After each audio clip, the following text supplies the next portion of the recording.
नमस्कार. मी डॉक्टर राजेंद्र पोळ येथे ग्रहतारे बोलतात. ज्योतिष कार्यालय निप्पाणी. मी आज मुद्दाम हा विषय घेऊन आलोय, की ज्या पद्धतीनं आज सर्वसामान्य कुटुंब, मोठी कुटुंब, लहान कुटुंब यांच्यामध्ये कुलदेव, कुलदेवी नसण्याचा जो प्रकार आहे, तो का आला असेल आणि तो का आला आणि त्याचे परिणाम होऊन तो पिढ्यानपिढ्या त्याच्यामध्ये का चुका झाल्या? विषय असा आहे. बघा, मनुष्य प्रगत होता आणि तो अधोगती झाले. असं काही नाहीये. तो आत्ता प्रगत झाला असंही आपण म्हटलं, तर इथंही तेही चुकणार आहे. मग आम्हाला सगळे देव होते. आमच्या देवघरामध्ये कुलदेव होती, कुलदेवता, कुलदेवी होती, अधिक देवता होती, पितर होते आणि त्यानंतर आज आमच्या घरामध्ये कुलदेव नाही, कुलदेवी नाही, पितरांचे टाक नाहीत. मग हे असं का झालं असेल? प्रश्न दोन्ही निर्माण होतात.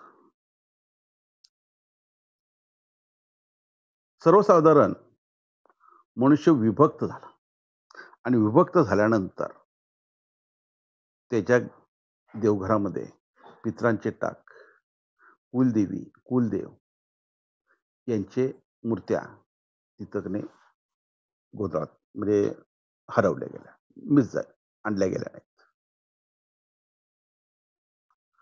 काही ठिकाणी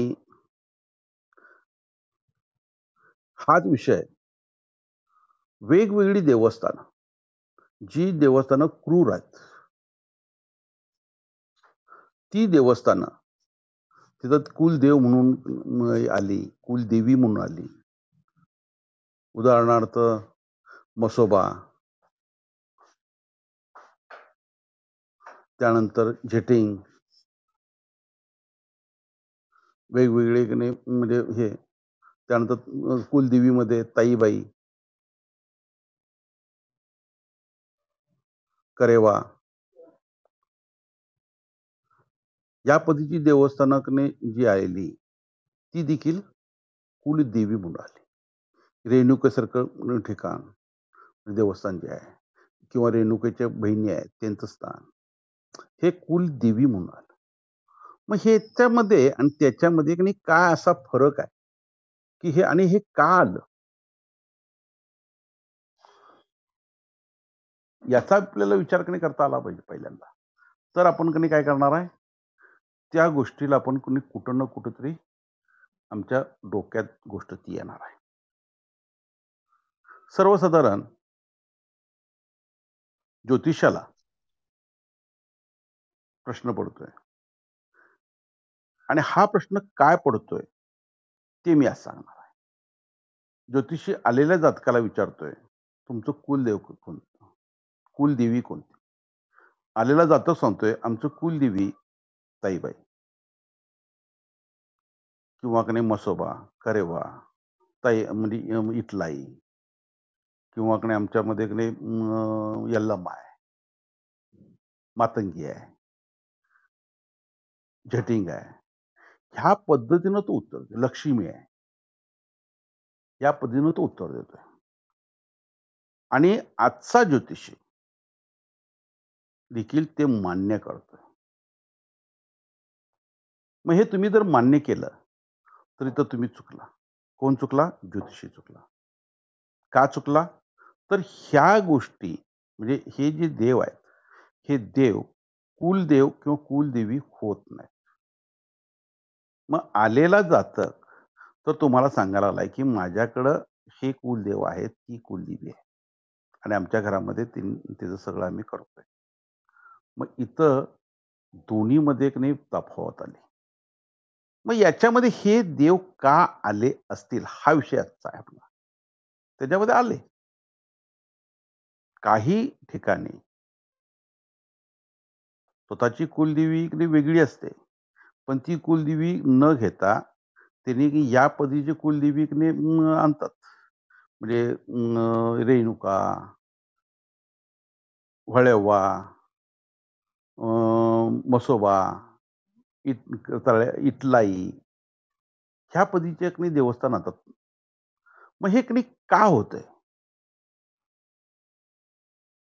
ज्या वेळेला की नाही हे म्हणजे एकत्र कुटुंब विभक्त होतंय आणि विभक्त झाल्यानंतर ज्या कंबाईन असलेल्या ज्या पूजा असतात, म्हणजे घराण्याच्या ज्या पूजा असतात, ह्या पूजा मात्र होत असतात.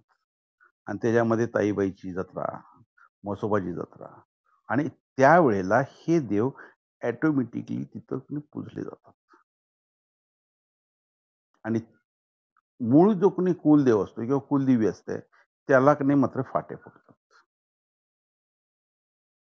काही ठिकाणी मी खेड्यामध्ये बघितलंय, की झेटिंग सारखा की नाही देव हा की नाही कुलदेव म्हणून झेटिंग म्हणजे कोण आहे? हे जर त्याला विचारलं, तर त्याला त्याचं काही उत्तर देता येत नाही. झटिंग म्हणजे साती आसरा म्हणजे जलदेवता आहेत या 7 आसरा. ह्या 7 आसरांचा भाऊ म्हणजे झेटे. ज्या घराण्यामध्ये स्त्रियांना त्रास होतो, ज्या घराण्यामध्ये की नाही स्त्रियांना त्रास देऊन मारलेलं असते, म्हणजे अन्न उपाशी ठेवून मारलेलं असते, अशा घराण्यामध्ये साती आसरा पूजल्या जातात. आणि त्या पूजल्यानंतर त्यांचा की नाही जो भाऊ आहे, तो भाऊ इथं पूजला जातोय आणि त्याची तो की नाही त्यांचा कुलदैवत होतोय. हाही एक भाग आला. म्हसोबा, करेवा हे एक नाही क्रूर देव आहेत. हे क्रूर देव देखील त्याच पद्धतीने येतात. आणि आपल्याला जो मेन पाहिजे म्हणजे कुलदेव, कुलदेवी ही मात्र विसरली जाते. लोकांना माझं एकच सांगणं आहे. कारण हा व्हिडिओ मी YouTubeवर टाकणार आहे. आणि लोकांना माझं एकच सांगणं आहे. तुम्ही कुठल्याही जातीचे असा, कुठल्याही जातीचे. तुमच्यामध्ये कधीही कुलदेवी म्हणून इटलाई होणार नाही. मसाई होणार नाही. यल्लम्मा हा अधिक देवता होते. यल्लम्माच्या बहिणी ह्या अधिक देवता होतात. झटिंग हा तुमच्या साती आसराचा भाऊ आहे. साती आसराबरोबर तो जर असेल तर ठीक आहे. पण तो देखील की नाही कुलदेव होत नाही. कुलदेवी वेगळी असते. जर का तुमच्या घरामध्ये कुलदेव आणि कुलदेवी जर नसतील, तर इथं मोठा प्रश्न पडतोय. कर्नाटक, महाराष्ट्रामध्ये आणि भारतामध्ये आपल्याकडे शिवाला की नाही जास्त मानलं जातं. आणि त्याचबरोबर कर्नाटकमध्ये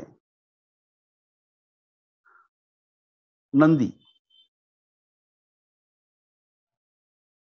म्हणजे त्याला आपण की नाही असं म्हणतोय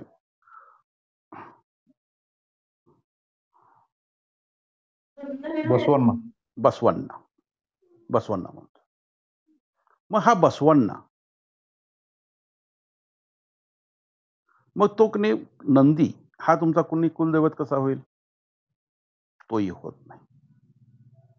महादेवाचं रूप म्हणून तुम्ही जर त्याला की नाही कुलदैवत म्हटला, तर इथं चुकलं. ज्या ठिकाणी शंकराची पिंडी आहे, ते देवस्थान कधीही तुमचं की नाही कुलदैवत होत नाही. तर ज्या ठिकाणी तुमचं की नाही म्हणजे महादेवाचं ठिकाण आहे, पण तिथं शंकराची पिंडी नाहीये, तेच देवस्थान तुमचं कुलदैवत होतंय. लक्ष्मी.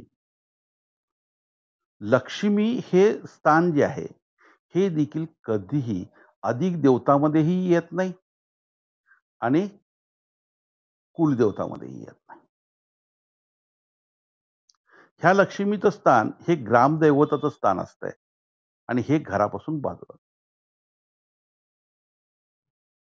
त्यामुळं जर का तुमच्यामध्ये की नाही कुलदेवी म्हणून तुम्ही जर लक्ष्मी म्हणत असाल, तर तेही चुकीचं आहे. त्या गोष्टी की नाही लक्षात घ्या. कुलदेव कुठला होतो? तर शंकराचं रूप हाच की नाही कुलदेव होतो. ज्या स्थानामध्ये शिवा शंकराची पिंडी नाही, पण शंकराच्या स्वरूपामध्ये की नाही ते स्वरूप आहे, ते स्थान तुमचं कुलदैवत होतंय. आणि कुलदेवी सतीचं रूप नाही होतंय आणि सतीचं रूप सतीचंच हं, बाकी की नाही लक्ष्मीचं वगैरे नाही. तेच की नाही कुलदैवत होतंय. ह्या ज्या की नाही गोष्टी आहेत, ह्या की नाही पॅटर्नमध्ये ठरलेल्या आहेत. अधिक देवता, अधिक देवता म्हणून तुमचा यल्लमाचा की नाही स्वरूप आहे. मग आपल्या ह्या बाजूला की नाही कर्नाटक बाजूला की नाही यल्लमा आहेत. पुणा साईडला की नाही काळूबाई आहे. पूर्ण भारतामध्ये त्या देवींचं की नाही स्वरूप आहे आणि ते सगळं नपुसक स्वरूप आहे, तृतीयपंथी स्वरूप आहे. हेच देव तुमचे की नाही काय होतात? कुलदेवी होतात. ज्यांच्या घरामध्ये कुलदेव म्हणून शंकराचं रूप म्हणजे खंडोबा, ज्योतिबा यासारख्या सिद्धनाथ यांच्यासारखं रूप नाही, त्यांनी विचार करा. त्याच पद्धतीनं ज्यांच्या घरामध्ये कुलदेवी म्हणून सतीचं रूप नाहीये. म्हणजे उदाहरणार्थ कोल्हापूर महालक्ष्मी, तुळजाभवानी, रेणुका किंवा की नाही सप्तशृंगी वगैरे ह्या ज्या देवी आहेत, त्या नाहीत. आणि तिथं की नाही जर त्यांच्या घरामध्ये जर की नाही रेणुका म्हणून जर तुम्ही कुलदैवत पूजत असाल, तर तेही चुकीचं आहे. मसाई, विठलाई, ताईबाई हे कधीही तुमच्या घरामध्ये की नाही कुलदैवत होत नाही. म्हसोबा आणि ताईबाई हे जे 2 प्रकार आहेत, हे तुमचं वॉचमन आहेत. तुमच्या घराचं वॉचमन आहेत. आणि हे वॉचमन तुमच्या जागेची, तुमच्या घराण्याची त्यांनी संरक्षण करतात. आणि हे संरक्षण हे त्या कानी वेळेपुरतं नाही केलं जातंय आणि त्यांच्या त्या रक्षण करण्याच्या पोटी म्हणजे त्यांना देण्याचा जो प्रसाद आहे, याच्या पोटी ते ह्या देवतांना बळी दिला जातो. मग तुमचा की नाही तो बळी 4 2 पायाचा म्हणजे कोंबडा असेल, 4 पायाचा म्हणजे बकरा असेल आणि 8 पायाचा म्हणजे गाभणी मेंढी असेल. पण ह्या देवता तुमच्या घरात मधल्या ज्या देवता आहेत, ह्या देवता कधीही काय होत नाहीत, कुलदेव होत नाहीत. त्यांनी जरूर विचार करावा. खूप ठिकाणी मी आता फिरतोय, बघतोय, खेड्यापाड्यामध्ये बघतोय. एक-एकने समाजाचे एक-एक ग्रुप आहेत. त्या ग्रुपमध्ये फिरतोय. भाऊबंध त्यांचे खूप असतात आणि त्यांच्यामध्ये की नाही बऱ्याच म्हणजे सगळ्याच लोकांकडं की नाही याच पद्धतीने असतात. मग असं का होतं? हे स्थित्यांतर का होतात? याची जर नाही आम्ही कारणं बघतोय. ती कारणं विभक्त कुटुंब पद्धती हा येतोय, स्थलांतरित झाल्यानंतर येणारा प्रकार होतोय. पण त्यांनी आप आज जर काही सुरुवात करायची म्हटली, तर त्यांनी त्यांच्या कुलदेवी आणि अधिक देवता याच्यापासून सुरुवात करावी. मी मगाशी सांगितल्याप्रमाणे यांचे तुमचे देव आहेत. शोधा, तुम्हाला सापडतील. देव आहेत, देवासारखंच काम काम करतात. त्यामुळं याच्यामध्ये त्यांच्याकडनं निगेटिव्ह रिझल्ट येत नाहीत, हे लक्षात ठेवा. ज्या घरामध्ये एक कुलदेवी नाही, त्या घरामध्ये तुमचे शत्रू, म्हणजे शत्रू म्हणण्यापेक्षा भूतं, प्रेतं हे सगळे हे तुमच्याकडे डायरेक्ट म्हणजे त्यांनी घरामध्ये एंट्री करतात. ज्याच्यामुळं तुमच्या घरामध्ये येणारं भांडणं होणं, लॉस होणं, प्रगती न होणं, आजारपण, भांडणं हे सगळे प्रकार नाही याच्यामुळे होतात. कुलदेव तो देखील तसाच आहे. ज्यावेळेला कुलदेव कोणी तुमच्या घरामध्ये नसेल, त्यावेळेला देखील घरामध्ये हे सगळे प्रकार होतात. भांडणं होणं, आजारपण येणं, शत्रुत्व वाढणं, घरामध्ये कुठल्याही प्रकारची बरकत नसणं, अन्न शिजवलेलं अपुरं पडणं, तर ह्या सगळ्या प्रकार होतात. तुमच्या घरामध्ये ज्यावेळेला हे सगळं असतंय, त्यावेळेला त्याची एक काय असतं, पॉझिटिव्ह थिंकिंग असतं. देव आहेत, ते तुमची कुठली कामं करत नाहीत. तो एक भाग आला. सगळ्यात महत्त्वाची आणि ही ज्ञानोबाची मेक आहे. आपण म्हटलं, की मी माझ्या घरामध्ये कुलदेव आहे, कुलदेवी आहे आणि हे जर माझं काम करतायत, तर मग बाकीच्यांची मला काय गरज आहे?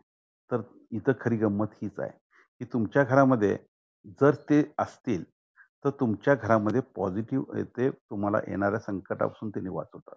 पण त्यांनी कामं कुठली करत नाहीत. मग कामं करणारे कोण?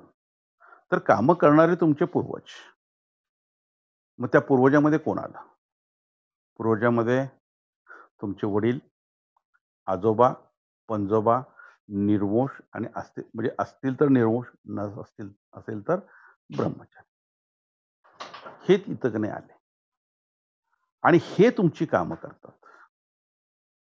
एखाद्या व्यक्तीला ज्यावेळेला संतती नसते, म्हणजे एखाद्या घरामध्ये एखाद्याला संतती नसते.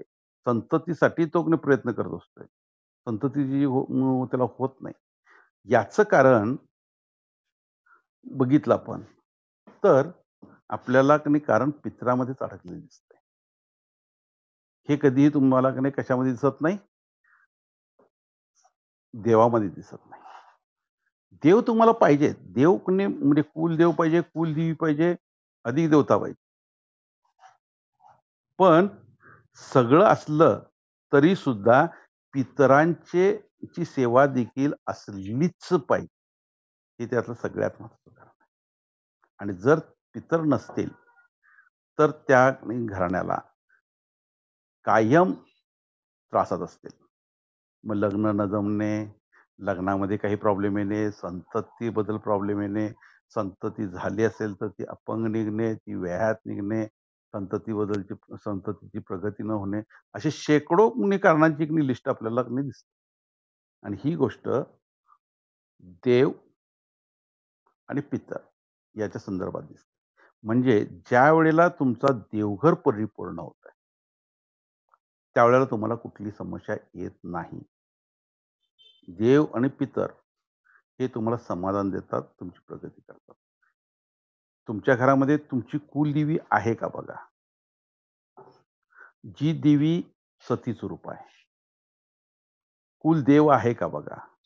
जे शंकराचं रूप आहे, तिथं पिंडी नाहीये. शंकराचं रूप आहे. या पद्धतीने तुम्ही हे करा. म्हणजे तुमच्या देवघराची रचना बघा. ती नसेल तर त्याचा विचार करा. तुम्हाला समजा जर एखाद्याला कुलदेवी माहीत नसेल किंवा समजत नसेल, जरूर मला फोन करा. माझा फोन नंबर आहे 83 10 27 55 87. मी तुम्हाला कुलदेव, कुलदेवी, पितर याच्याविषयी मार्गदर्शन करेन. धन्यवाद.